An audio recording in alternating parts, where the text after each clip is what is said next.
সাবধান, এই নম্বর থেকে ফোন এলে ভুলেও ধরবেন না। কলব্যাক করার চেষ্টা করবেন না, তাহলেই সাংঘাতিক বিপদ।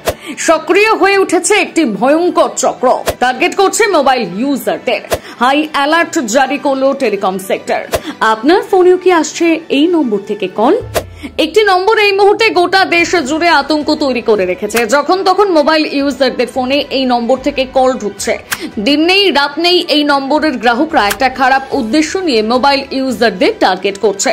তথ্য সূত্রে জানা গিয়েছে এই নম্বরটি আসলে একটা জালিয়াত চক্রের নম্বর। এই মোবাইল নম্বর ইউজাররা মোবাইল ইউজারদের ফোন করে সাইবার টেকনোলজির সাহায্যে টাকা হাতিয়ে নিচ্ছে, ব্যাংক লুট করছে, এটিএম কার্ডের পিন থেকে শুরু করে যাবতীয় গোপন তথ্য জেনে নিচ্ছে।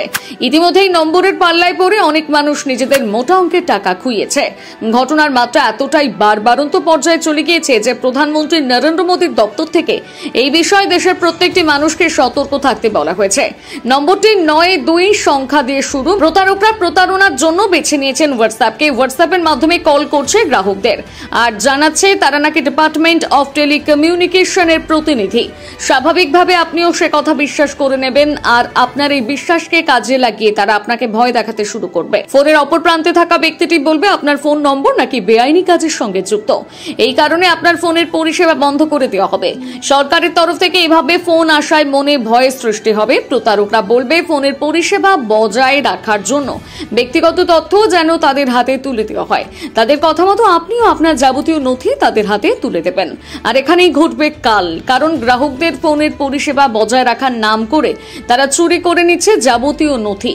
শুধু তাই নয়, একই সাথে হাতিয়ে নেওয়া হবে আপনার ব্যাংকে জমানো টাকা। এখানেই শেষ নয়, জানা গিয়েছে শুধু টেলিকমিউনিকেশন নয়, সিবিআই এর নাম করেও ভুয়ো কল করা হচ্ছে। ইতিমধ্যে এমন প্রতারণার ফাঁদে পা দিয়েছে ভারতের অধিকাংশ মানুষ। কেন্দ্র সরকারের কাছে অনেকেই এই অভিযোগ দায়ের করেছে। তাদের মতে টেলিকমিউনিকেশনের নাম করে তাদেরকে ঠকানো হচ্ছে। তবে কেন্দ্র সরকারের তরফ থেকে জানানো হয়েছে কোনো সরকারি সংস্থা এভাবে গ্রাহকদের ফোন করে বিভ্রান্ত করে না। যে বা যারা এই কাণ্ডটি ঘটাচ্ছে তা পুরোটাই বড়সড় কোনো প্রতারণা।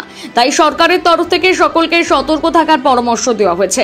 কোনো অচেনা ফোন নম্বর থেকে কল আসলে তা এড়িয়ে যাওয়ার পরামর্শ দিয়েছে। এমনকি ফোন নম্বর যাচাই না করে নিজের ব্যক্তিগত তথ্য তুলে না দেবার নির্দেশ দেওয়া হয়েছে। কেন্দ্র সরকার আরও জানিয়েছে ফোন নম্বরের শুরুতে 92 সংখ্যা থাকলে তা ধরবেন না। এছাড়াও কোনো গ্রাহক যদি এমন প্রতারণার শিকার হয়ে থাকেন তাহলে শীঘ্রই সাইবার ক্রাইমে অভিযোগ জানাতে বলা হয়েছে। এছাড়াও কেন্দ্রীয় সরকারের পোর্টাল সঞ্চার সাথীতে অভিযোগ দায়ের করতে পারেন।